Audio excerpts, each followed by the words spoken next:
বছৰৰ বাবে আমি কেইটামান নতুন কাম কৰিব খুজিছো আপোনালোকক সেই বিষয়ে জনাব খুজিছো কেন্দ্ৰীয় চৰকাৰে ইতিমধ্যে অষ্টম দৰমহা আয়োগ গঠন কৰিছে ভাৰতৰ কোনো ৰাজ্যই এতিয়ালৈকে ৰাজ্যিক পৰ্যায়ত ষ্টেট পে কমিশন গঠন কৰা নাই কিন্তু আজি আমি অসমৰ প্ৰাক্তন অতিৰিক্ত মুখ্য সচিব সুভাষ দাসৰ অধ্যক্ষতাত 8th Assam Pay Commission constitute কৰাৰ সিদ্ধান্ত লৈছো এতিয়ালৈকে ভাৰতৰ কোনো ষ্টেট গভৰ্ণমেণ্টে পে কমিশন কনস্টিটিউট কৰা নাই 10ৰ পৰা 20% বেছি বা বস্ত্ৰ সামগ্ৰীৰ ক্ষেত্ৰত আমাৰ 15ৰ পৰা 30% বেছি ইত্যাদি ইত্যাদি আমি বিভিন্ন ধৰণে গোটেইখন আপোনালোকে পঢ়িলে গম পাব সময়ৰ কাৰণে মই পঢ়ি দিব খোজা নাই কিন্তু যেহেতু আমাৰ ইয়াত সকলোখিনি বেছি গতিকে যেতিয়া ফিটমেন্ট টেবুলৰ প্ৰশ্নটো চিহ্নিত হ'ব তেতিয়া কেন্দ্ৰীয় চৰকাৰে 1.86 লৈছে বা 2.7 লৈছে বা কিবা লৈছে বুলিয়ে অসমতো হেইটো কৰিব এই কথাটোৰ আমি অলপ বিৰোধিতা কৰিছো আৰু এই কথাটোৰ ক্ষেত্ৰত আমি ইতিমধ্যে এটা পৰামৰ্শ প্ৰদান কৰিছো যে অসমৰ ক্ষেত্ৰত হেইটো কেন্দ্ৰীয় হাৰতকৈ অলপ বৃদ্ধি হ'ব লাগে যেটো মূল বিষয় হেইটো আমি তেনেকে চিহ্নিত কৰিছো দ্বিতীয় কথাটো আমি কৈছো যে যাতে পৰিয়াল নিৰ্ভৰশীল সদস্যৰ সংখ্যাটো 6 জনলৈ বৃদ্ধি কৰে অসম চৰকাৰৰ সপ্তম দৰমহা আয়োগে পৰিয়ালৰ সংখ্যাটো 3 জনত আবদ্ধ কৰিছে আমাৰ ৰাজ্য চৰকাৰৰ নীতি অনুসৰি সকলোৰে দুটি সন্তান আৰু পিতৃ মাতৃ আমি চাব লাগে গতিকে 6 জনীয়া পৰিয়ালটো ভৰণ পোষণৰ বাবে নিশ্চিতভাৱে ৰাজ্য চৰকাৰে দৰমহা নিৰ্ধাৰণ কৰাৰ কাৰণে আয়োগে পৰামৰ্শ প্ৰদান কৰাটো উচিত টিওআৰৰ পিছত মই প্ৰচিডিউৰটো আপোনালোকক সকলোকে অৱগত কৰিছো যে এতিয়া দৰমহা আয়োগ গঠন কৰিব দৰমহা আয়োগ গঠন কৰাৰ পিছত দৰমহা আয়োগে এখন কুৱেশ্যনাৰী দিব সেই কুৱেশ্যনাৰীখনৰ আমি সকলোৱে উত্তৰ দিব লাগিব আৰু তাৰ লগত আমাৰ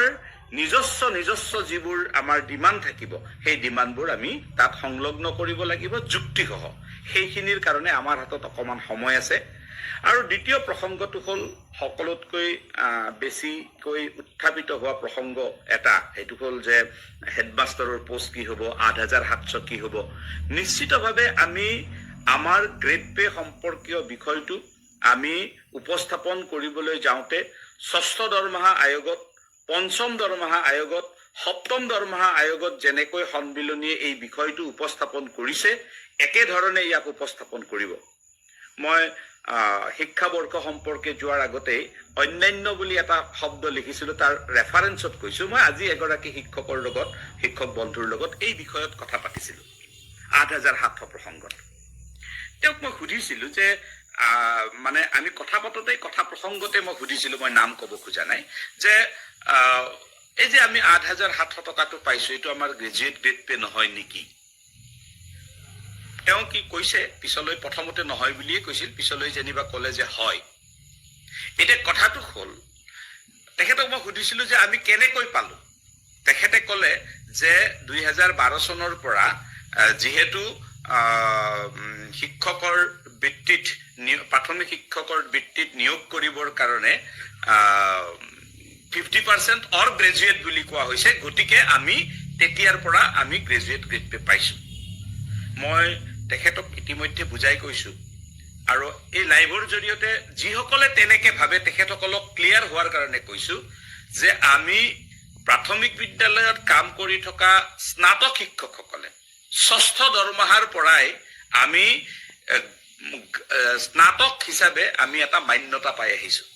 ষষ্ঠ দৰমহাৰ আগত যেহেতু মান্যতা পাইছো ষষ্ঠ দৰমহাৰ আয়োগৰ ভিত্তিতে আমি সপ্তম দৰমহাগত মান্যতা পাইছো গতিকে মান্যতাটোৰ প্ৰশ্ন অসম ৰাজ্যিক প্ৰাথমিক শিক্ষক সন্মিলনীয়ে পঞ্চম দৰমহা আয়োগতে আৰম্ভ কৰিছিল আৰু তাৰ ফলাফল আমি পাইছো নিশ্চিতভাৱে 8700 প্ৰসংগৰ বিষয়টো ইতিমধ্যে আমি আকৌ এটা নতুন আদালতৰ বিষয়টো চলি থকাৰ মাজতে আমি পুনৰাই মুখ্যমন্ত্ৰীৰ জৰিয়তে আমি এটা প্ৰয়াস আমি প্ৰয়াস কৰিছো যদিহে আমাৰ এই প্ৰয়াসে অতি সোনকালে কিবা কামত নিদিয়ে তেনেহলে আমি নিশ্চিতভাৱে দৰমহা আয়োগ গঠন হলেও আমি ইয়াৰ বাবে সংগ্ৰামৰ পথ আমি ল'ম। ইতিমধ্যে আমি আমাৰ ৰাজ্যিক সন্মিলনীৰ কৰ্ণধাৰে এই বিষয়ত আমি চিন্তা চৰ্চা কৰি আছো। কেৱল যিহেতু মুখ্যমন্ত্ৰীৰ নিৰ্দেশত ফাইল এটা বিত্ত বিভাগলৈকে গৈছে, গতিকে সেই ফাইলটোৰ ৰিজাল্ট কেনেকুৱা আহে, পজিটিভ নিগেটিভ কি ৰিজাল্ট আহে, তাক আমি চাবৰ কাৰণে কিছুদিনৰ কাৰণে আমি অষ্টম দৰমহা আয়োগ যিহেতু কেন্দ্ৰীয় চৰকাৰে গঠন কৰিলে, গতিকে অসমতো গঠন কৰা হ'ব। আৰু ইয়াৰ বাবে টাৰ্মছ অফ ৰেফাৰেন্স সম্পৰ্কত যদি বিভিন্ন দল সংগঠনৰ কিবা পৰামৰ্শ থাকে তেখেতে দিয়াৰ কাৰণে এটা অনুৰোধ জনাইছিল। যদিও আজিৰ মুহূৰ্তলৈকে চৰকাৰী নটিফিকেশ্যন হোৱা নাই বিষয়টো লৈ, তথাপিও মুখ্যমন্ত্ৰী মহোদয়ৰ যিটো বক্তব্য, তেখেতৰ বক্তব্যৰ প্ৰতি আমি সন্মান জনাই আজি কিছুদিন পূৰ্বে আমাৰ ৰাজ্যিক সন্মিলনীৰ তৰফৰ পৰা টাৰ্মছ অফ ৰেফাৰেন্স সম্পৰ্কে আমি এখন চিঠি মাননীয় মুখ্য সচিব মহোদয়লৈকে প্ৰেৰণ কৰিছিলোঁ। চিঠিখন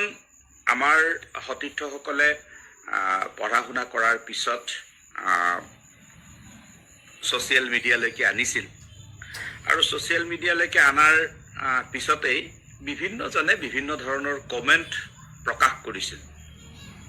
ইয়াৰ আগতেও যেতিয়া মুখ্যমন্ত্ৰী ডাঙৰীয়াই এই কথাখিনি ঘোষণা কৰিছিল, যেতিয়া সকলোৱে টিভি চেনেল যোগে এই কথাখিনি গম পাইছিল, তেতিয়া বিভিন্নজনে আমাৰ প্ৰাথমিক বিদ্যালয়ৰ বা অন্যান্য শ্ৰেণীৰ শিক্ষক শিক্ষয়িত্ৰীসকলৰ বা অন্যান্য কৰ্মচাৰীসকলৰ মাজত এটা উৎকণ্ঠাৰ সৃষ্টি হৈছিল যে আমাক কি লাগিব, আমাক হেডমাষ্টাৰ লাগিব, আমাক গ্ৰেড পে লাগিব, আমাক ইএল লাগিব আদি ইত্যাদি আমাৰ যিবোৰ ডিমাণ্ড সেইবোৰ সম্পৰ্কে কথা বতৰা পতাৰ কাৰণে বা ডিমাণ্ডবোৰ দিয়াৰ কাৰণে ইতিমধ্যে ফাইনেন্স ডিপাৰ্টমেণ্টত খবৰ কৰি গম পোৱা মতে বহুতেই ব্যক্তিগতভাৱে তেনেকুৱা ধৰণৰ চিঠি পত্ৰ দিছেও। কিন্তু কথাটো হ'ল যে টাৰ্মছ অফ ৰেফাৰেন্স শব্দটোৰ টাৰ্মছ অফ ৰেফাৰেন্স যিটো, সেইটো কিন্তু এনেকুৱা বিষয় নহয় যে বিভিন্ন পৰ্যায়ৰ শিক্ষক কৰ্মচাৰীসকলৰ কি লাগে বা তেওঁলোকৰ ডিমাণ্ড কি হ'ব সেই সম্পৰ্কে যিখন আমি প্ৰতিবেদন প্ৰত্যেকটো দল সংগঠন বা কেতিয়াবা ব্যক্তি বিশেষেও দিয়ে, এইখন দিয়া হয় যেতিয়া দৰমহা আয়োগে গঠন কৰাৰ পিছত, দৰমহা আয়োগে কৰা কুৱেশ্যনাৰীখনৰ পিছত তাৰ লগত এই প্ৰতিবেদনখন দিয়া হয়। এইটো এটা প্ৰচিডিউৰ। টাৰ্মছ অফ ৰেফাৰেন্সৰ গোটেই কথাটোৱে হ'ল এইটো যে দৰমহা আয়োগৰ যিটো পৰিসৰ, তেওঁলোকৰ যিটো পাৰিতোষিকৰ কাৰণে তেওঁলোকে যিখিনি নিশ্চিত নীতি নিৰ্ধাৰণ কৰিব, পেঞ্চন আদিৰ ক্ষেত্ৰত যিটো নীতি নিৰ্ধাৰণ কৰিব, বানচৰ ক্ষেত্ৰত যিটো নীতি নিৰ্ধাৰণ কৰিব, সেই নীতি নিৰ্ধাৰণৰ কাৰণে তেওঁলোকে ল'ব লগা যিখিনি মূল ভেটি, সেই সন্দৰ্ভত কেনেকুৱা হ'ব, কেনেকুৱা পৰামৰ্শ আমাৰ থাকিব, সেই বিষয়টোৰ সম্পৰ্কেহে পৰামৰ্শ বিচাৰিছিল বুলি আমি যিসকল পূৰ্বৰ অভিজ্ঞ ব্যক্তি বা পে কমিশ্যনৰ সৈতে